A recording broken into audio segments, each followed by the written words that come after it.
Morning. I'm very happy to address you all one more time and apropos the State of the Union, the state of world affairs, managing during the pandemic and in the after event of the pandemic would be challenging to state the least. So the fundamental issue boils down to managing in turbulent times.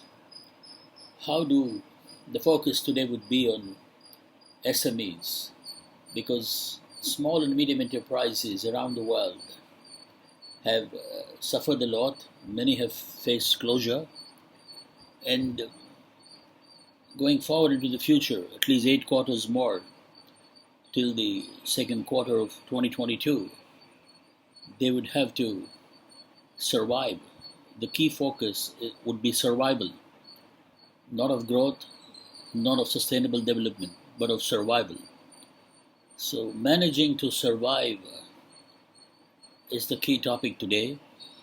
And deliberately, I'm not including large enterprises, government run enterprises, governments as well, because they will definitely know how to survive because they have access to resources and they have access to the best of human capital. The real challenge is for SMEs to survive, and the hallmark of a good government would be those governments which allow these people to survive, create the atmosphere, create the economic environment for them to survive. So, first things first, let's be very clear. The future isn't what it used to be. So, as far as SMEs go, the first thing that they have to do is to engage in a cognitive exercise of planning. Between now and 2022 third quarter, 24 months, a clearly defined time initiative. They will have to plan, and when they do this, they'll have to take into account three factors: the resources which they have. In most cases, it will be zilch or close to zilch, apart from human capital. Second, they have to lucidly define their target markets. Let's say you have a small retail floristry outlet, then you have to very clearly define who your target market is, and it would be perceptive and prudent to focus 100% of your attention on the targeted market. And three is the whole issue of operational activity. How do you operate, in the sense that you can take it from me that you would hardly be able to access good quality labor force. You have to do with what you have. In most cases, the owners themselves would have to double as the laborers and do all that which is required to keep the flag flying high. So as far as planning goes, these three coordinates are very, very important. And unless and until the owner of the SME strategizes well with regard to resources and operational proclivity, the going will be very, very tough. It might even close. So the next logical step is organizing. And when I say organizing, excuse me, it's largely to do with the mindset of the promoter. If the promoter's mindset is organized, if it's a controlled mindset, then no external situation can destabilize him or her. The fundamental issue is the owner must, by using psychosomatic techniques and other techniques, firm up his mind process, very clearly saying that no matter what happens, I am going to survive till 2022. Till 2022, I am not going to succumb under any circumstance. So when the mind is under control and when the mind is attuned to plausible situational dictates, the owner will be one up in the game because no event which will unfurl can destabilize him. The reason why most SMEs succumb is because external environmental issues come as exogenous shocks, and these have the destabilizing effect, the demoralizing effect. And when the motivation of the SME entrepreneur is gone, so too is the enterprise. So once the mind is under control, and once it's a clearly defined objective, and the objective, I repeat, is of survival till 2022, then the owner is one up in the game, because no external exogenous shock is going to destabilize him. And when it does not destabilize, the owner would be under control no matter what the situational dictates are. And that is the first step towards winning. Half the battle is won when your mind is under control no matter what the situational dictates are. Let's move on to the third aspect, which is about directing. Let's be very, very clear here. I'm all for egalitarianism in terms of managerial setups, but in an owner-run SME, the only stakeholder probably is the owner and maybe 2 or 3 other family members, and if they are lucky, another 2 or 3 employees who would have to be considered as part of the ownership.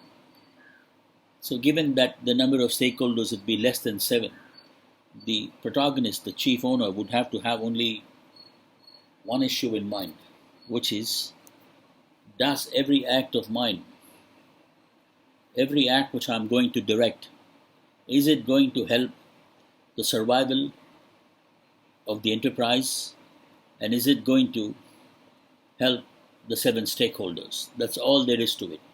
The moment he understands the nuances of this game, of directing, again, he'll be one up in the game, because much calumny happens when there are no proper directives. So let's say there are 7 stakeholders, and each stakeholder knows what he has to do from morning till evening. And when the chief protagonist himself follows what he has articulated, everything will go in smooth progression. Everyone will come, do their job, there'll be less of friction, more of bonhomie, and united we stand. That's what exactly will happen. So, which leads me to the next aspect, which is staffing. And in this case, we don't have many options. The 7 stakeholders are the key staff members. So how do they pamper themselves? Obviously, no monetary rewards, no great awards can be given. But one singular achievement would be possible if all of them collectively recognize that surviving these 2 years is the key. Then every day when they survive and they hold their head above water, they can pat themselves on their back saying that we have done well for today. The power of now dictates the best way to strategize, the best way to go forward in these times, in these very turbulent times, is simply to live for the day. The power of now, the 7 stakeholders have their jobs cut out, forenoon and afternoon and evening. If they do their jobs correctly and focus on their jobs, quality will ensue, and definitely they'll be able to hold their head above water. And of course, the next aspect is reporting. Now, this is a very important thing when there are just, say, a few stakeholders and they also double as staff. The chief protagonist should not forget that he is also the chief protagonist, and therefore there should be a reporting mechanism. Otherwise, it could lead to some form of dogmatism, or it could lead to some form of unruly behavior. So the best way forward is, at the end of the day, supposing the work hours are till 7 p.m., at 6 p.m., shut shop, 6 to 7, the protagonist goes over everything which has happened today. And this is very, very useful, because it would be a kind of analysis as to how well we did for the day, and then allow the remaining 6 holders to speak if there is any room for dissent, and then they can arrive at a consensus and a plan for the next day. So remember, the key to survival for the next 2 years is to survive every day. If you survive today well, you're going to survive, you have a better chance of surviving well tomorrow, and so on and so forth. So this is the power of now, exactly. You have to understand how to survive by the day. So once this happens, all the stakeholders will feel content, satisfaction maximization will happen. So therefore, employee morale will be very high. And when I say employee morale, it means the morale of all the stakeholders, including the chief protagonist. And the next aspect to this is coordinating. Coordinating happens when the chief protagonist plays the role of a chief manager. In the sense, given that the stakeholders will be well known to him, he will be able to easily analyze their core competencies. And when the core competencies are understood, along with the needs of the day, then the chief protagonist would be able to match the two and do that in an egalitarian way so that nobody feels that he's overworked, and therefore the motivation levels of all will be very high. Coordinating is a very key aspect for survival in these tough times, because coordinating done wrongly will lead to internal schism.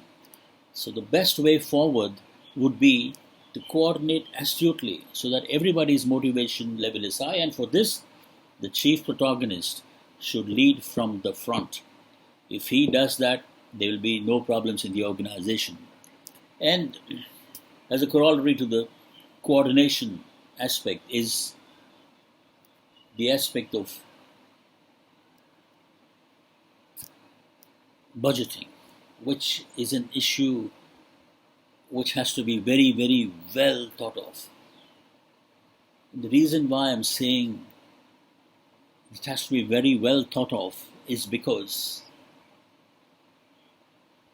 you can take it from me that most SMEs are literally in a hand-to-mouth existence. So whatever said and done, the SME will have a vendor chain. He will have to budget as to how much money he pays them. And after that, whatever be the value add, which obviously cannot be fanciful, he will have to place it in the market and get the right consumers. And here I'm being very circumspect because consumers now, driven by the extenuating circumstances, will also feel the paucity of money very dearly. Therefore, they will try to get credit. And obviously, an SME cannot give any credit, nor can it operate at a huge discount. So this is a very, very delicate balance. He has to budget sensibly. As a logical upshot, price his product very competitively, work on wafer-thin margins, ensure that there is zilch credit, and therefore he'll keep his cash counters ringing. Now, this is the key role of the SME promoter and the chief protagonist over the next 2 years, to keep the cash counters ringing, because that's the only way they will survive. And once he leads from the front, makes the game open, and the remaining stakeholders too realize what he is going through, there will be a large amount of empathy, and therefore cohesiveness will ensue. This is not the time to play games of one-upmanship.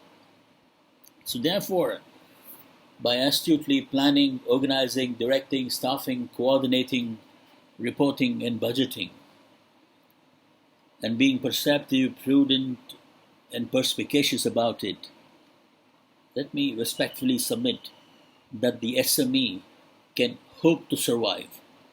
And when I say hope to survive, I'm saying this because if there are major macroeconomic shocks, vis-a-vis money supply or interest rates and so on and so forth, the SME will just go under.